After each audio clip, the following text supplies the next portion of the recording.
새해를 시작하는 1월 첫 번째 주일입니다. 하나님께서 오늘 저와 여러분에게 특별히 또 한 해를 시작하는 우리 할렐루야 찬양대 위에 하나님의 은혜로 채워주시기를 주의 이름으로 축원합니다. 우리 주위에 계신 분들과 이렇게 한번 인사했으면 좋겠습니다. 지난 한 주 동안 송구영신 예배를 지나고 제게 들려오는 소식들이 독감 걸렸다는 소식들이 참 많았습니다. 상당히 뭐 괜찮겠지 이렇게 생각했는데 저희 집에도 독감 걸린 사람이 한 사람이 생겨서 어제 격리시켰습니다. 우리 주위 분들과 이렇게 한번 인사했으면 좋겠습니다. 새해도 건강하게 신앙생활 합시다.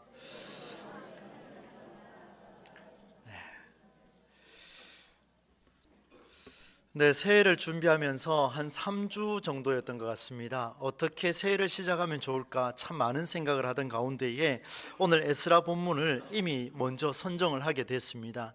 그러면서 계속해서 묵상을 하고 이제 지난 한 주 동안에도 깊이 묵상을 좀 살펴봤는데 오늘 아마 생소할 겁니다. 거의 성경을 잘 보지 못한 책이기 때문에 생소할 텐데 여러분 잘 한번 들어보십시오. 여기에서 제가 배경을 간략하게 말씀을 드리고 오늘 우리에게 주시는 하나님의 은혜를 세 가지 정도로 한번 살펴보려고 합니다. 그래서 먼저 배경을 좀 다뤄보려고 하는데 여러분 이스라엘 백성들은 역사 속에서 크게는 두 번의 타국에서 종살이를 했습니다.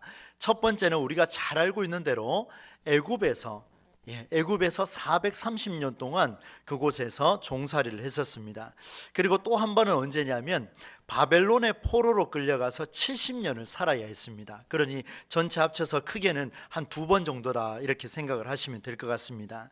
두 차례 모두 이스라엘 백성들은 자신들의 그 민족 정신을 잃지 않으려고, 어쩌면 여러분 우리나라가 과거에 나라를 빼앗겼을 때 그 한민족이라는 이 정신을 잃지 않으려고 몸부림쳤던 것처럼 이스라엘 자손들도 자기들 나름대로의 그 민족 정신, 그 근간에 깔려있던 게 바로 기독교 정신인데 이 기독교 정신을 유지하려고 굉장히 몸부림쳤던 그런 삶이 있었습니다. 그 결과 하나님께서는 그들을 출애굽 시켜주시고 출바벨론 시켜주셨습니다. 한 번은 모세를 통해서 탈출을 시켜주셨고 또 한 번은 세 번에 걸쳐서 포로가 귀환되는, 그 종에서 풀려나서 귀환하는 역사가 나타났습니다. 그래서 바벨론 포로 생활에서 이제 귀환한 세 번에 걸쳐서 이제 귀환하게 되는데 그 중에 첫 번째 내용을 오늘 우리가 짧게 한번 다뤄보려고 합니다. 여러분 이스라엘 백성들이 포로에서 돌아와서 가장 잘한 일이 하나 있었습니다. 그게 뭐냐 하면 그들이 예루살렘으로 돌아왔을 때 가장 먼저 선택한 것이 있었는데 그것은 바로 예루살렘에 이제 사라졌던 성전을 건축하기 위해서 모두가 함께 일어나기 시작했던 일들입니다. 그들이 왜 예루살렘 성전을 건축하려고 애를 썼을까? 여러분 쉽게 이야기 드리면은 오늘 우리가 예배 드리고 있는 이 동부제일교회 재단이 다음 주에 사라졌다고 한번 생각해 보십시오. 그러니까 우리가 매주 예배를 드리러 와서 힘을 얻고 용기를 얻고 말씀으로 살아가려고 도전하고 결단하고 돌아가는데 그 성전이 사라졌다고 생각한다면 일주일 뒤에 와도 마음이 허전한데 70년 동안 고생 끝에 이 민족 정신을 잃지 않겠노라, 예루살렘을 회복시키겠노라, 이 마음을 가지고 돌아왔는데 여러분 그것이 중요하지 않겠습니까? 그러니 이들이 모여서 성전을 건축하려고 애를 씁니다. 모두가 삽을 들고 나옵니다. 모두가 곡괭이를 들고 할 수 있는 장비는 다 들고 나와서 건축을 하기 시작합니다. 그들이 도착했던 2년 2개월 무렵에 공사를 시작하는데 여러분 오늘 성경의 10절 말씀에 보면 이렇게 기록을 하고 있습니다. 10절 앞부분에 여러분 같이 한번 읽어봅시다. 시작. 건축자가 여호와의 성전의 기초를 놓을 때에, 여기까지입니다. 여러분 건축자가요 여호와의 성전, 지금 눈앞에 사라지고 없습니다. 그 성전을 재건하려고 기초돌을 놓는 거예요. 모퉁이돌을 놓는 겁니다. 이 기초돌을 놓는 이 순간 이스라엘 자손들의 마음의 감격이 막 벅차올랐습니다. 얼마나 행복했겠습니까? 제사장들은 예복을 입고 저와 같은 목사들은 전부 다 나팔을 불며 환호성을 지릅니다. 레위 자손들은 제금이라 그러죠. 이제 자바라라고 부르는 그 제금인데 그 악기를 들고 곳곳에서 섭니다. 그리고 오늘 함께하는 우리 성도들도 그 주변에 서서 드디어 우리 성전을 건축하는구나, 기초돌을 놓았구나, 그 감격스러운 모습으로 서게 되는데, 여러분 11절 말씀을 세 번역으로 제가 한번 읽어드리겠습니다. 한번 들어보십시오. 그들은 서로 화답하면서 주님을 찬양하고 감사의 찬송을 불렀다. 주님은 어지시다. 언제나 한결같이 이스라엘을 사랑하신다. 주님의 성전 기초가 놓인 것을 본 온 백성도 목청껏 소리를 높여서 주님을 찬양하였다. 여러분, 모든 백성이요 지금 너무 감격에 벅찹니다. 가슴에 벅찬 거예요. 이 성전을 다시 재건할 수 있다라는 엄청난 메시지를 그들이 나누게 되는데, 두 가지의 형태의 모습이 드러납니다. 그 다음 구절에 나오는데요, 여러분, 과거에 첫 성전의 화려함, 지금은 불타고 사라졌지만 이전에 70년 이전에 있었던 그 예루살렘 성전을 기억하고 있는 사람들, 오늘로 이야기하자면 저와 같이 젊은 사람이 아니라 우리 몸된 교회를 위해서 60년 동안 눈물과 피와 땀을 쏟아내며 물질을 투자하며 엎드려서 고생한 여기 계신 우리 어르신들, 이스라엘 백성도 마찬가지였습니다. 과거에 그 성전이 기억이 나니까 이 성전을 다시 재건한다고 하니까 가슴 벅차서 눈물을 쏟아내는데, 오늘 성경에 보니까 대성통곡하였다. 그리고 저와 같은 젊은 사람들은 기쁨으로 함성을 질렀다, 이렇게 표현을 하지요. 여러분, 환호성과 통곡이 한데 뒤섞였습니다. 멀리서 들어보니까 오늘 말씀 마지막 구절에 뭐라고 되어 있냐면, 이것이 환호성인지 통곡인지 구별할 수 없을 정도로 큰 소리가 들려왔다, 이런 표현을 담고 있죠. 여기까지가 오늘 본문의 배경 내용입니다. 이런 배경을 두고 그러면 오늘 우리가 새해를 시작하는 우리가 오늘 이 2024년을 어떻게 시작할 것인가, 어떤 마음가짐으로 오늘 성경의 소리를 듣고 우리가 결단할 것인가를 제가 세 가지로 여러분과 함께 나누려고 합니다. 여러분, 전체적인 주제는 이렇습니다. 저를 한번 따라서 해주시겠습니까? 성전의 기초를 놓아라. 다시 한번 합시다. 성전의 기초를 놓아라. 네, 이 성전의 기초를 놓기 위해서 우리 눈앞에는 지금 동부제일교회가 이렇게 멀쩡하게 있지만, 여러분, 새롭게 한 해를 시작하는 우리가, 성전되는 우리가 우리의 성전을 다시 한번 재건하기 위해서 기초를 놓는데 세 가지로 한번 정리를 하려고 합니다. 첫 번째는 여러분, 과거에 부족했던 그런 상황들이 있을 겁니다. 그러면 그 부족했던 상황들을 이제 한번 정리하는 차원의 훈련을 한번 해야 될 것입니다. 무슨 말인가 하면요, 여러분, 건축자가 성전의 기초를 놓을 때 많은 사람이 화답했습니다. 찬송을 불렀습니다. 감격을 했죠. 70년이라는 죽을 고생을 하다가 고향으로 돌아온 상황이니 너무 행복하고 감사했을 것 같습니다. 이보다 더 감격스러운 일이 또 있을까 생각을 해봤습니다. 그런데 여러분, 돌아온 예루살렘, 여러분, 돌아왔을 때 예루살렘은 며칠 전에 여러분 매스컴을 보니까 일본에 지진이 나서 완전히 불바다가 돼버렸습니다. 그 지역이 집의 형체를 알아볼 수가 없습니다. 여러분, 그 모습을 보면 기분이 어떻습니까? 감격에 차오르겠습니까? 아무리 성전을 제거한다 할지라도, 아니면 마음이 힘들겠습니까? 아플 것 같아요. 여러분, 내가 살아온 내 집이 무너지고 없는데, 불타버렸는데, 과거에 내가 신앙생활하며 무릎 꿇고 눈물로 이 바닥을 젖었던 이 재단이 사라졌는데, 여러분, 거기에서 기쁨이 나오겠습니까? 통곡할 수밖에 없겠지요. 여러분, 이런 상황이 벌어졌습니다. 다시 일으켜 세우기란 절망 그 자체였습니다. 사실은 그렇습니다. 여러분, 우리 가정의 신앙의 가문으로 살아오고 계시죠? 여러분, 우리 교회 공동체가 신앙으로 잘 이어오고 있습니다. 그런데 여러분, 무너진 것을 다시 세운다는 것은 쉽지 않은 일입니다. 이런 와중에 오늘 11절 말씀에는 이 이스라엘 백성이 뭐라고 고백하냐면, 여호와의 선하심과 인자하심을 노래합니다, 이렇게 표현하고 있습니다. 무슨 말일까요? 왜 여호와의 인자하심과 선하심을 노래한다라고 표현하고 있을까? 여러분, 한번 집중해 보십시오. 지난날의 삶보다 우리는 오늘 더 나은 삶을 강구하고 있습니다. 여러분 스스로에게 한번 물어보십시오. 2023년보다 조금 못하게 살게 해주십시오라고 기도하는 사람 여기 아마 한 사람도 없을 겁니다. 2023년보다 조금 더 젊게 해주십시오라고 기도하는 사람은 있을지는 몰라도 조금 더 나이 들게 해주십시오라고 기도하는 사람 없을 겁니다. 여러분 그렇지 않겠습니까? 더 많이 돈을 벌 수 있게 해주시고, 더 많이 힘을 내게 해주시고, 건강을 찾게 해주시고, 더 많이 우리 자녀들이 결혼도 제대로 할 수 있게 해주시고, 여러분 이런 기도 제목이 우리에게 있지 않습니까? 그런데 지난날의 삶보다 더 나은 삶을 강구한다는 것은 반면에 이런 것을 이야기해 줍니다. 지난날의 삶이 부족하고 힘없는 삶이었다는 것을 반증해 줍니다.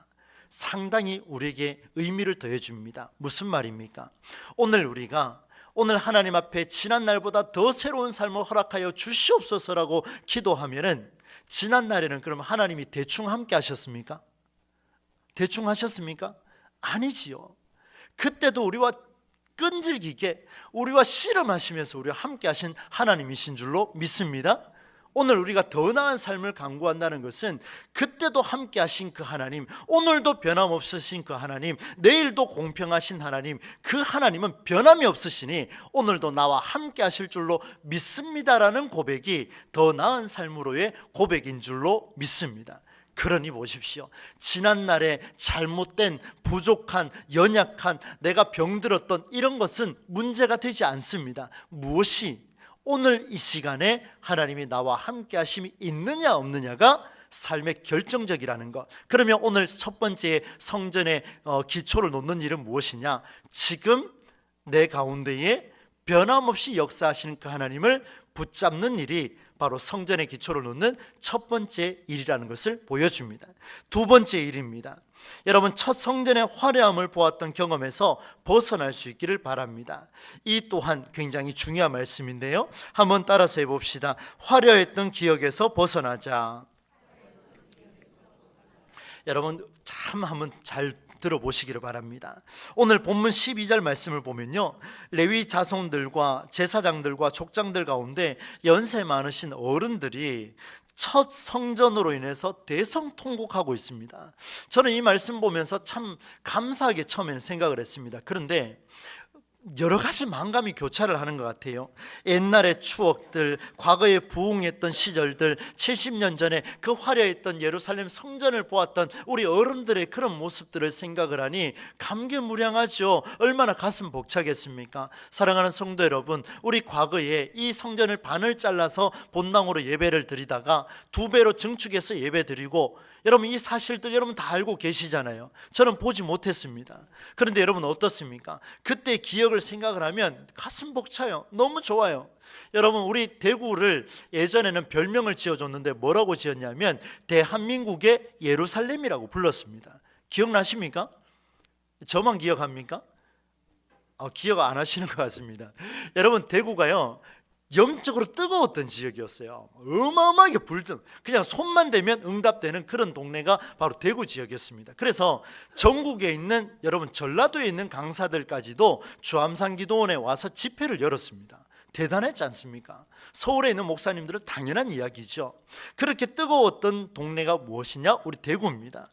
여러분 주암산 기도원에 끝까지 올라가면요 배바위라는 게 있습니다. 거기에 가면요 비닐을 덮어 쓰고 기도하는 사람들 지금은 가보면 찾아볼 수가 없을 정도죠. 그때는 곳곳에서 기도했습니다. 여기저기서 부시락부시락 호랑이 굴 들어가서 기도하고 사자굴 들어가서 기도하고, 저는 어린 시절에 진짜 사자와 호랑이가 있는 줄 알고 두렵고 떨림으로 기도했던 그런 기억이 있습니다. 여러분 뭐 아시려나 모르겠습니다. 실제로 우리나라에 그런 게 없었으니까요. 어릴 때는 그런 마음으로 기도했던 기억이 있는데, 여러분 대구 시민운동장과 두류 야구장 등의 대형 집회들 정말 많았죠. 저는 당시를 생각하면 오늘 현실은 참 가슴이 아픕니다. 저보다도 아마 여기 계신 우리 어른들이 더 하시리라 생각을 합니다. 그런데 한편 그런 생각도 들었어요. 시대가 변했다고 하지만 당시 뜨거웠던 시절로 돌아가고 싶다. 그때 목회했으면 얼마나 좋았을까. 한 번만 선포하면 불일 듯 일어나는 그런 시대, 저 안 하고 싶겠습니까? 그때 가고 싶습니다. 하나님 그때 좀 태어나게 해주시지, 그러면 더 열정적으로 하지 않았을까. 이렇게 반응이 없으신데 하나님 웃자면 좋습니까? 그래서 그때 태어나게 해주셨으면 얼마나 좋았을까, 이런 마음이 말씀을 준비하는데 또 생기더라고요. 여러분, 현실을 보면 그리움과 아쉬움과 탄식의 눈물이 있습니다. 대성통곡할 수밖에 없어요. 만감이 교차하니까요. 그런데 여러분, 지금부터 오늘 핵심 말씀으로 들어가는데요, 잘 한번 보십시오. 이런 아쉬움과 탄식의 눈물 뒤에는 교회를 향한 세상의 아우성이 수많은 질문으로 오늘날 우리 교회를 향해 너무나 많이 지금 들려지고 있다는 사실입니다. 왜 이럴까요, 여러분? 과거에도 하나님 함께 하시고 지금도 함께 하시는데, 그런데 과거에는 불일 듯 일어났는데 현대는 왜 불일 듯 일어나지 않느냐, 이 말입니다. 우리도 그런 얘기하고, 근데 놀랍게도 세상 사람들도 교회를 향해서 말합니다. 당신들 그때는 잘했는데 왜 지금은 못하느냐? 그때는 성실했는데 지금은 왜 거짓투성이냐? 그때는 정직했는데 지금은 전부 다가 기독교를 고발하고 있습니다. 왜 이래 됐을까? 왜 이래 됐을까? 여러분에게 지금 책임을 묻는 게 아닙니다. 여러분, 한번 보십시오. 우리 교회 현실을 한번 보십시오. 우리는 왜 변하는 시대에 기독교가 세상을 품지 못했을까요? 열심히 최선으로 헌신하고 섬겨왔는데 왜요? 집 전화만 있어도 부유했던 그 시절, 지금은 어린아이까지 전부 다 이 휴대폰을 들고 다닙니다. 전부 다 이 휴대폰을 가지고 인터넷을 쓰고 있습니다. 이런 시대까지 왔는데 우리는 여전히 이 앉아있는 장의자는 70년대 80년대에서는 전부 다 장의자로 전국에서 예배를 드리고 있습니다. 여러분, 기가 막힌 사실 아닙니까? 제가 바꾸라고 이야기하는 게 아니고요, 우리의 현실을 한번 보자는 겁니다. 제가 새해 첫 주기 때문에 저 큰 마음 먹고 올라왔습니다. 하나님, 저에게 막 성령으로 뜨겁게 한번 부어주십시오. 1부 때 너무 하도 소리를 질러가지고 2부 때는 좀 잔잔하게 하려고 지금 마음 먹고 올라왔습니다. 여러분, 우리 현실을 한번 보십시오. 세상은 지금 이미 너무나 많이 달라졌습니다. 이미 핸드폰 하나를 가지고 모든 생활을 다 바꾸고 있는 이런 시대에 우리는 아날로그로 지금 살아가고 있더라는 거예요. 그러니 세상과 소통이 됩니까? 안 되지요. 교계는 더 무너질 수밖에 없습니다. 제가 장담하는데요, 다음 세대는 더 없어질 겁니다. 정신 나간 소리죠. 부흥할 줄로 믿습니다. 이렇게 하면 또 아멘 나오죠. 무너질 줄 압니다. 그럼 마음이 복잡한 거예요. 여러분, 현실 한번 보십시오. 우리 교계는요, 앞으로 더 심각해질 겁니다.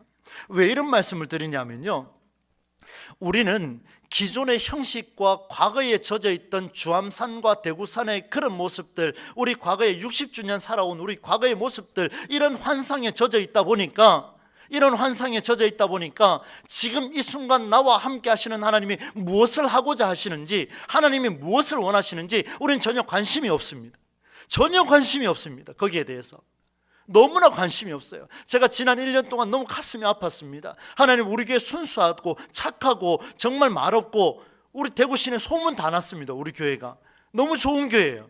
너무 좋은 교회예요.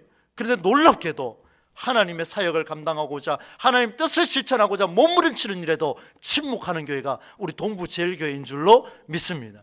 아멘 하면 큰일 나요. 지금 멍하게 따라오다 아멘 하시는 거예요. 우리 동부제일교회가 여러분, 이 한 해 동안 달라지기를 주의 이름으로 축원합니다. 어떻게 달라지느냐? 성전의 기초를 놓읍시다. 어떻게 해요? 과거에 있었던 기억에 젖어 있지 말자는 거예요. 하나님은 과거의 하나님이 아니십니다. 하나님은 과거의 일을 가지고 우리에게 묻는 분이 아니세요. 하나님, 지금 이 순간 우리와 함께 하시고, 지금 이 순간 하나님이 원하시는 그 일을 오늘 우리 시대가, 저와 여러분이 감당하기를 원하고 계신 줄로 믿습니다. 2024년 1월 7일, 여러분, 오늘 저는 역사적인 날이라 생각을 합니다. 저 혼자 그냥 가슴에 불타서, 하나님, 2024년 1월 7일 우리에게 역사상 그냥 남아도는 이름이 되게 하여 주시옵소서. 저 혼자 그렇게 생각을 좀 했긴 했습니다만은, 여러분, 그래도 한번 들어보십시오. 오늘 우리에게는 과거 성전의 화려함이 많이 사라졌고 불타 없어졌습니다. 건물만 먼저 합니다. 여러분 보세요. 우리 시대에 우리 교회가 얼마나 저 밖에 젊은이들과, 얼마나 저 밖에 어르신들과 소통할 준비가 되어 있습니까? 준비된 게 없습니다. 여러분, 사랑하는 항존직의 자녀들도 우리 교회 나오시잖아요. 여러분, 왜 소통이 안 됩니까? 저도 제 자녀와 제 부모와 소통이 안 됩니다. 왜 안 됩니까? 이유는 한 가지예요. 내가 살아왔던 그 과거 시대의 그 신앙의 모습을 고집하다 보니 전혀 소통이 되지가 않습니다. 여러분, 한번 경각심을 가지고 말씀을 통해 기억을 한번 열어보십시오. 기독교는 과거의 회귀가 아닙니다. 이제는 성전의 기초를 놓아야 할 때가 됐는데 우리는 사라져버린 여호와의 성전 기초를 다시 놓아야 합니다. 그렇지 않으면 우리는 여전히 영적으로 바벨론 70년의 포로 생활을 우리는 또 이어갈 수밖에 없습니다. 이 시대에 누가 하겠습니까? 누가 고민하겠습니까? 누가 물질로 투자하고 누가 이 시대의 젊은이들과 함께 예배하는 온 세대 예배 같은 그런 예배를 추구하겠습니까? 제가 합니까? 아니요. 저는 여기서 안 해도 되고 딴 데서 해도 되고 딴 데서 못하면 그냥 안 해도 상관없습니다. 여러분, 중요한 것은요, 우리 교회가 이를 감당해야 됩니다. 그렇게 해야 될 줄로 믿습니다. 쉽지 않을 거예요, 여러분. 지금은 아멘 하시지만 제가 한번 제안하면 여러분 다 충격 속에 빠질 겁니다. 오늘 제가 그런 강한 마음을 갖고 왔습니다. 여러분, 과거의 감격으로 돌아갈 일이 아니라 다가올 미래의 여러 아픔들을 해결해 줄 수 있는, 어느 누구도 감당하지 못했던, 한국 교회가 감당하지 못했던, 우리 가정이 감당하지 못했던, 이 시대가 감당하지 못했던 10년 이후의 삶을 바라보고 그것을 당겨서 우리가 살아내려고 몸부림친다면, 여러분 10년 뒤의 일을 우리가 누가 알겠습니까? 모르지요. 그러니 우리 한계 밖의 일을 우리가 해야 된다는 그 말씀입니다. 우리의 사고와 우리의 경험과 모든 것을 벗어난 일을 우리가 해야 된다는 것을 말씀해 줍니다. 여러분, 이 일을 우리가 함께 해야 되지 않겠습니까? 여러분, 이 시대가, 교계가 더더욱 우리는 어려워갈 수밖에 없는 구조 속에 있습니다. 여러분, 10년을 앞당기는 기초를 놓아야 할 때가 됐습니다. 앞으로의 성전이 무너지지 않으려면 오늘 우리가 기초를 아주 정교하게 놓아야 합니다. 유럽의 교회와 미국의 교회들을 닮아가지 않으려면, 독일의 교회를 닮아가지 않으려면, 제가 나라 이름까지 불러서 좀 그렇습니다만은 모든 교회가요, 건물만 멀쩡하지 십자가를 다 떼버렸습니다. 건물만 멀쩡하지 예식장으로 바뀌고 이 술집으로 바뀌고요. 너무나 많이 바뀌었어요. 언제부터요? 이미 20년 전부터 그래 바뀌었습니다. 세계가. 근데 우리 한국 교회는 너무나 안일하게 있습니다. 여러분, 지금 한번 둘러보셔야 돼요. 저는 어른들을 너무나 축복하고 귀하게 생각합니다. 그러나 여러분, 우리 것을 고집하면, 우리 것을 생각하면, 우리가 나는 그 차량 따라갈 수 없어, 나는 이게 뭔지 잘 모르겠어, 모르면 배우면 되잖아요. 여러분, 하시면 되잖아요. 그게 바로 내 한계를 넘어서는 일입니다. 여러분, 우리 교회가 이를 감당해야 돼요. 이거 못하면요, 우리는 10년 뒤처지고 20년 뒤처지고 우리 시대와 전혀 소통할 수 없는 그런 시대를 우리는 또다시 영적인 바벨론 포로로 살아가야 하게 된다라는 말씀입니다. 여러분, 오늘 제가 너무나 중요한 말씀을 여러분에게 전달을 하고 있습니다. 저는 이것을 구체적으로 어떻게 실현할 것인가 두 가지를 생각했습니다. 짧게 말씀을 드릴게요. 앞으로 제가 계속 말씀을 드릴 예정인데, 여러분 한번 따라 합시다. 주일 예배. 여러분, 조금 있다가요, 오후 예배 드릴 때 옆에 한번 보시면 좋을 것 같습니다. 누가 사라졌는지. 수요일 오셔가지고 앞뒤 한번 보시기 바랍니다. 누가 안 오는지. 제가 안 오는 걸 문책하는 게 아니고요, 여러분, 이게 교회 현실입니다. 말씀을 선포하는 제가 가장 책임감이 있겠죠. 저는 정말 뼈를 깎는 심정으로 말씀을 준비합니다. 여러분, 왜요? 매 시간마다, 수요일, 금요일 매 시간마다 하나님이 역사하셔야 되는데, 하나님 차라리 저를 때려서라도 하나님 일을 내십시오. 저를 죽여서라도 하나님 말씀 선포하십시오. 제가 이 자리에서 죽는 날이 있더라도 여기 있는 사람이 말씀으로 변화된다면 하나님 날 죽여도 괜찮습니다. 그런 심정이 저희 얼마나 간절한지 모르겠어요. 여러분, 너무나 간절합니다. 그런데 여러분, 수요일, 금요일 새벽 다 제외하고요, 여기 계신 분들 이따 오후에 보면 반 이상 사라집니다. 못 오는 게 문제가 아니고요, 왜 그러냐면 주일 낮 예배가 그만큼 중요하다는 거예요. 그만큼 중요하다는 거예요. 나는 오후 예배 드리는데 굳이 그게 교만입니다. 여러분, 주일 낮 예배 한 번 오는 이분들을 위해서 제가 목숨 걸고 지금 말씀을 준비하는데, 목숨 걸고 예배 스타일 바꿔보려고 하는데, 목숨 걸고 이 자리를 걸고 목사직을 내려놓는 한이 있더라도 이 시대와 소통하는 예배 스타일을 한번 만들어 보고 싶은데, 그게 틀렸다고 말하면 그게 교만이지요. 그게 교만 아닙니까?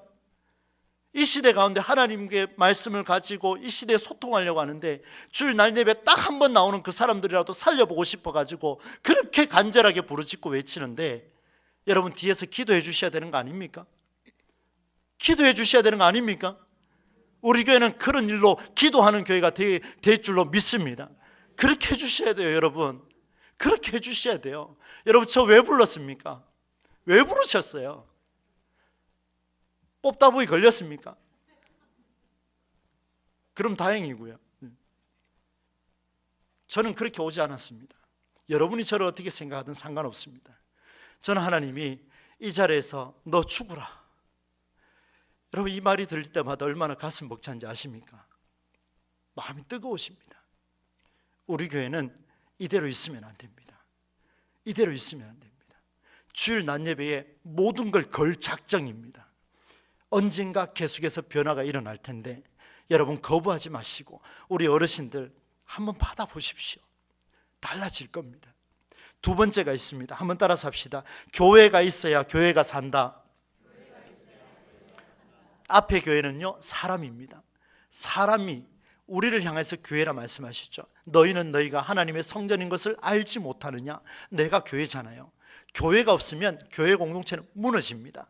여러분 20년 30년 편하게 사실 겁니다. 다음 세대 없으면 우리 교회 문 닫습니다. 누가 봐도 뻔한 이야기예요. 그러면 여러분 우리를 위해서, 나를 위해서 이 시대에 우리 예배를 고집하고 살아가지 마시고 20년 뒤에 있을 우리 동부제일교회에 또 다른 시대적인 소통할 수 있는 아름다운 교회를 만들기 위해 여러분, 저와 여러분 한번 헌신해보면 어떻겠습니까? 한번 해봅시다. 한번 해봅시다. 해야 됩니다, 여러분. 그래야 다른 교회가 감당하지 못하는 영역까지도 우리가 감당해낸다면 우리 한국교회에 짊어지고 가는, 여러분, 말로만 기도하지 마시고요, 한번 해보자는 거예요. 물질도 투자하시고요. 여러분, 여기 우리 청년들도 지금 예배 드리고 있습니다마는 얼마나 힘들게 사는지 압니까? 여러분, 저들에게 용돈도 좀 주시고 한번 해보세요. 예? 11조 100만 원 하겠다고 기도만 하지 마시고, 그 기도는 저도 할 수 있어요. 저 할 수 있습니다. 그런 맹목적인 기도 말고 뒤에서 밀어주고 헌신해주고 아껴주고 이름 없이 빚도 없이 함께 해주는 그런 교회가 있을 때 진짜 교회 공동체가 살아나게 될 줄로 믿습니다. 말씀을 맺으려 합니다. 여러분, 공동체로서의 교회가 우리 시대에 살아계신 하나님을 매개하지 못하면 죽은 교회입니다. 바벨론 포로 생활 이전에 이스라엘 공동체는 당시 살아계신 하나님을 믿었습니다. 한 명도 빠짐없이 유일신 하나님을 믿었습니다. 그러나 예루살렘 성전은 불탔습니다. 왜요? 살아계신 하나님이 그 시대에 매개되지 않았기 때문에, 살아계신 하나님이 그 시대에 매개되지 않았기 때문에 바벨론과 같은 정신 나간 인간들이 이스라엘을 잡아먹었습니다. 제가 조금 거친 표현을 써서 죄송합니다. 오늘 우리 시대에 우리가 살아계신 하나님을 이 시대에 매개하지 못하면 또다시 저 멀리 있는 정신 나간 사람들 통해 우리는 또다시 포로 생활을 할지도 모르겠습니다. 영적인 포로 생활, 여러분, 쉽지 않습니다. 굉장히 고통스럽습니다. 헤어나올 수 있는 길이 오늘 우리 교회를 통해서 일어나기를 간절히 소망합니다. 저는 이 한 해 동안 여기에 완전히 올인하려고 합니다. 다른 어떤 행사보다도 여기에 집중할 겁니다. 그러니 여러분, 제가 쓰러지지 않도록 여러분 기도해 주시고, 그러나 말로만 하지 마시고 함께 협력해 주시면 우리 교회가 2024년도는 성전의 기초를 제대로 놓아서 성전이 쌓아져가는 놀라운 역사가 일어날 줄로 믿습니다. 저와 여러분이 다 쓰임받을 수 있기를 우리 주 예수님의 이름으로 간절히 축원합니다.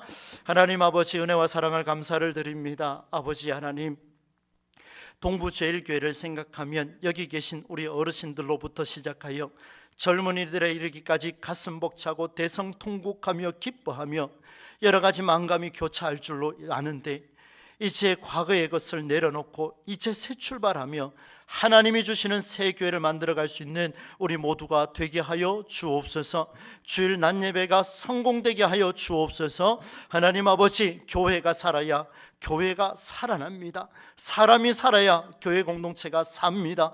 다음 세대가 살아야 교회 공동체는 유지됩니다. 아니, 하나님 아버지, 새롭게 됩니다. 주여, 우리에게 지혜를 더하여 주셔서 이 시대의 이 사명, 하나님을 매개하는 놀라운 사명 감당하는 우리 교회 공동체가 될 수 있도록 인도하여 주옵소서. 예수님의 이름으로 축복하며 기도드리옵나이다. 아멘.